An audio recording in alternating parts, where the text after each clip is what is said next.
Aujourd'hui, je voulais filmer pour vous une petite revue, mes petits avis sur ma collection de fond de teint parce que souvent j'en parle vite fait dans mes vidéos, mais je voulais vous parler un tout petit peu plus de chacun, comme ça quand je l'utilise, je peux faire référence à cette vidéo plutôt que me répéter 10 fois dans 10 vidéos différentes, vous voyez. Commençons avec le fond de teint qui a le moins de couvrance. On a le bébé crème All-in-One de The Body Shop. Il est un petit peu bizarre au début parce qu'en fait c'est blanc avec des petits points de pigmentation dedans et quand vous l'étalez sur votre main ou sur votre visage, les petits points vont réagir à la température de votre peau et ils vont se foncir un tout petit peu. Je recommande très fortement d'aller essayer en magasin parce que si on regarde juste les swatchs sur internet c'est un peu compliqué parce que tout dépend sur la température bien sûr. Il faut aussi garder en tête que c'est mieux de prendre une couleur un peu plus légère que notre teint actuel parce que ça a une tendance pendant la journée de s'oxydiser un tout petit peu. C'est pas grand, c'est pas énorme, vous n'allez pas avoir le visage orange, mais ça devient à peine plus foncé qu'à l'application au fur et à mesure. Donc pour moi, ça a fini à oxydiser après à peu près 1 heure, ça c'est le couleur que ça va rester, sachant que la couvrance est toute légère, donc ça ajoute pas beaucoup de couleur à votre peau, plus ça, comme un vrai bébé crème, ça va se mélanger avec votre peau.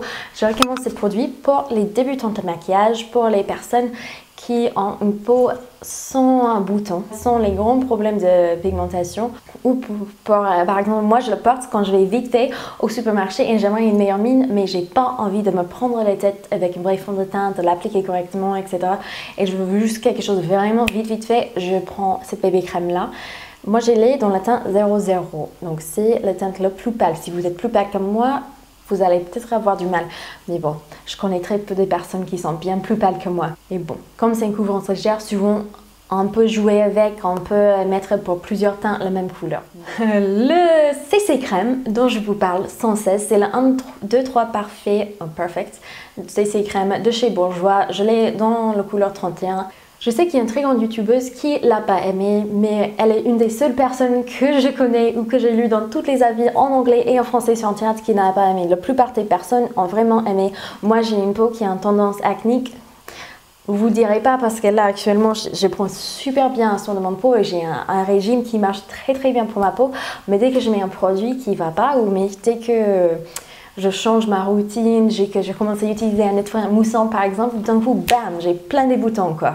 Donc, ça me donne pas tout des boutons, ça a une texture hyper liquide, toute fin, on a l'impression de rien porter, mais par contre, il y a une couvrance de dingue et vu que c'est aussi légère, vous pouvez bien sûr en ajouter pour couvrir un peu plus les endroits que vous aimerez. Ce n'est pas mat, c'est... Ils disent un teint lumineux, je dirais que ça c'est absolument correct, ça vous donne un teint lumineux. Par contre, si vous avez la peau bien grasse, je ne recommande pas. Si vous avez la peau très sèche, mixte ou légèrement grasse, ça peut aller très bien, surtout si vous avez une peau juste légèrement grasse, vous pouvez mettre un tout petit peu un poudre fixant pour que ça ne bouge pas pendant la journée, il n'y a pas de souci. Mais pour les peaux extrêmement grasses, je ne le recommande pas. Mais c'est mon fond de teint préféré, je mets ça presque tous les jours. Ça c'est, si je sais pas quoi porter, je mets ça parce qu'en plus il est hyper facile à estomper et on ne le voit pas vraiment sur la peau. Moi je déteste qu'on peut voir mon fond de teint en m'approchant, ça me gêne et je suis consciente de ça toute la journée, donc j'essaie vraiment d'éviter les fonds de teint qui font ça. Si vous êtes pâle comme la lune, moi j'adore le Make Up Forever Matte Velvet Plus. Ça absolument, si vous avez la peau grasse, ça est vraiment super. Donc ça fait un peau mat, mais pas mat et plat, c'est plutôt un mat légèrement velouté, donc ça donne l'impression que c'est une vraie peau encore, mais c'est hyper modulable. Moi je le mets en tant que fond de teint, je l'estompe super bien, j'aime bien vraiment, en anglais on dit buffer, vraiment le travailler dans la peau pour que ça se voit pas trop.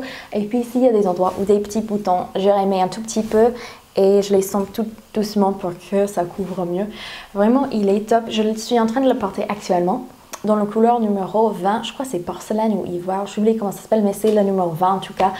J'ai pas pu trouver ça dans les magasins Sephora. Je l'ai commandé sur internet avec les doigts croisés en bonne foi, espérant que c'était le bon teint. Finalement, ça l'était. Actuellement, j'ai pas beaucoup de problèmes avec les boutons, j'ai plus les problèmes avec la pigmentation sous les yeux à cause du manque de sommeil. J'ai un bébé, hein, c'est comme ça.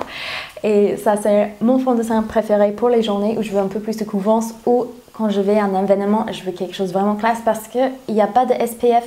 Donc, ça fait que vous n'aurez pas cet effet fantôme dans les photos s'il y a une flash. Revlon Color Stay 24 heures, cet fond de teint est hyper bien connu.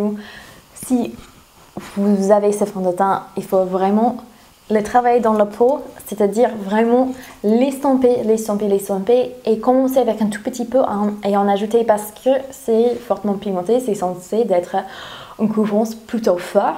Et je vois pas mal des filles qui appliquent une grosse couche tout de suite et qui l'estompent. C'est la même couleur que l'autre peau, mais d'une distance, on voit qu'elles sont en train de porter ce fond de teint. Je connais très bien ce fond de teint pour ça. Mais ce fond de teint peut être hyper beau si on s'en sert correctement, si on utilise une bonne technique pour l'appliquer. Et si vous l'avez et vous trouvez que c'est un couvrance un peu trop fort pour vous, soit vous pouvez ajouter un petit goût d'huile d'avocat. Ça, c'est une technique d'artiste de maquillage. Par exemple, Wayne Goss, des fois, il fait les choses comme ça. Et lui, il fait un super beau travail. Juste un petit goût, tout petit. Et ça va tout transformer. Ça va glisser sur votre peau. Ça va faire super beau sans vraiment graissir la peau. Vous voyez ce que je veux dire? Parce que, encore ça, c'est pour les peaux mixtes à grasse. Donc, on n'aimerait pas en ajouter plein d'huile non plus. C'est un peu contre le bon sens. Mais juste un petit goût d'huile d'avocat. Et votre fond de teint vous ira tellement mieux si vous avez un problème où ça fait l'effet plâtre. J'ai ce fond de teint dans la couleur 150 Bœuf Chamois. C'est un SPF 15. Donc pour moi c'est parfait parce que j'adore quand il y a les SPF dans mes produits. Ça c'est personnellement à moi quelque chose qui est très important, que je protège ma peau du soleil.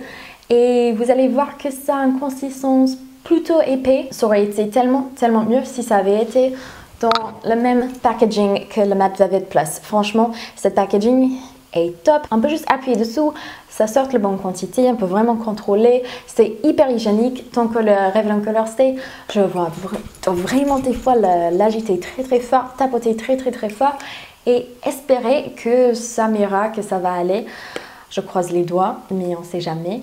Ils disent qu'il y a une tenue de 24 heures. J'ai jamais laissé mon maquillage depuis toute ma vie 24 heures, donc je ne pourrais pas confirmer. Mais pour moi, ça dure vraiment toute la journée. J'étais hyper impressionnée par la tenue de ce fond de teint. J'ai aussi le fond de teint Wake Me Up de Rimmel, anti-fatigue, effet Radiant Glow, sans ivoire, avec un SPF de 15 qui est peut-être mon fond de teint préféré tout le temps. J'adore comment ça sent, j'adore l'odeur, c'est un peu comme le concombre. J'adore la façon que l'effet que ça fait sur ma peau lumineux et tout, je trouve ça hyper joli. Mais son ivoire est trop foncé pour ma peau. Actuellement, je dois attendre pour l'été. Donc ça, c'est mon fond de teint quand je suis à peine plus bronzée. Normalement, je ne le recommanderais pas du tout pour les personnes avec le peau grasse parce que justement, il y a cet effet dewy, lumineux, glowy, etc. Mais j'ai vu pas mal les avis avec les personnes qui avaient la peau grasse qui l'aimaient quand même. Donc, à vous de voir. Je sais, vers 2012, 2013, quand ça est sorti, toutes les youtubeuses, toutes les blogueuses à l'époque adoraient ce fond de teint. Donc, c'est certainement à essayer. Je crois qu'ils le vendent encore sur ASOS. J'espère en tout cas parce que moi, quand j'aurai plus, je serai bien triste. Et je sais que maintenant, ils font une couleur un peu plus claire que j'aimerais essayer bientôt dès que j'en ai plus de celui-là. J'ai un amour assez bizarre pour mon dernier fond de teint parce que c'est mon fond de teint d'excellence quand je suis malade. C'est une texture, on dirait presque huileuse. On l'applique, mais quand ça sèche, c'est plus velouté sur la peau. Ça donne pas un effet hyper grasse, mais pourtant, juste vu la texture, je ne recommanderais vraiment pas pour les personnes qui ont une peau qui graississe beaucoup pendant la journée. Si vous avez la peau sèche, ça c'est vraiment essayé. C'est le Tint Infusion de chez Sephora. Moi, j'ai dans la couleur écrue 12. C'est la couleur la plus claire qu'il offre en France. Aux États-Unis, vous avez des couleurs que je pense mieux, qui sont à peine plus claires, ce qui est dommage.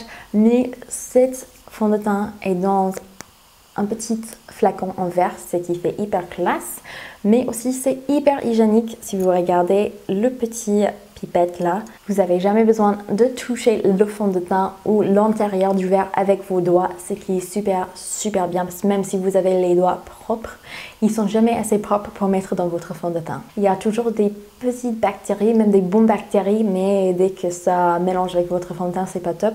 Donc quand vous êtes malade, déjà, il y a l'hygiène.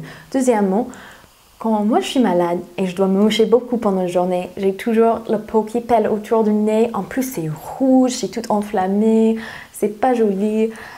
J'aime pas du tout mon teint quand je suis malade, comme la plupart des gens, mais si j'essaie d'ajouter un fond de teint, en général, c'est le catastrophe. Ça met vraiment en avance tous les petits pèlage autour du nez, c'est pas joli. En plus, dès qu'on... Oh, c'est grave. Mais ça fond tout doucement sur les petits endroits tout rouges. Ça les couvre bien. Et ça fait en sorte que j'ai pas un nez de Rudolph. Vous voyez le petit animal à Père Noël là, qui a le gros nez rouge. Voilà. Je fais pas Rudolph. Je fais juste Patricia qui est un petit peu malade et je sais que c'est un petit peu superficiel quand on est malade, on devrait s'en ficher, mais moi quand je suis pas malade, je m'en fiche par du maquillage, mais quand je suis malade en fait, justement, je me sens moins bien que d'habitude, je me sens pas du tout que je ressemble à moi-même, le vrai moi-même, j'ai l'impression que j'ai l'air...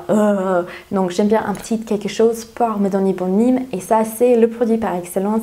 Je serai triste quand c'est parti, j'espère qu'ils vont continuer à le fabriquer justement pour quand je suis malade, ce qui est un peu bizarre à dire mais... C'est une super fond de teint. Derrière, ils disent que le couvrance est légère à moyenne, je serais d'accord avec ça. C'est moyennement modulable. On ne peut pas vraiment avoir une couvrance aussi forte que le Matte Velvet Plus, bien sûr, mais ça fait quand même l'affaire, ça donne bonne mime et ça couvre moyennement bien les boutons.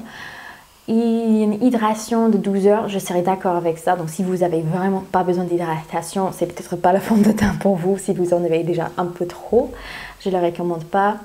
Et c'est non cotomogène, donc c'est pas censé de remplir toutes les petites pores sur votre visage. On dit pores en français, j'espère. Toutes les petits trous sur votre nez. Donc voilà ma petite collection. Je sais que j'ai un peu trop de fond de teint pour une personne qui a qu'un visage.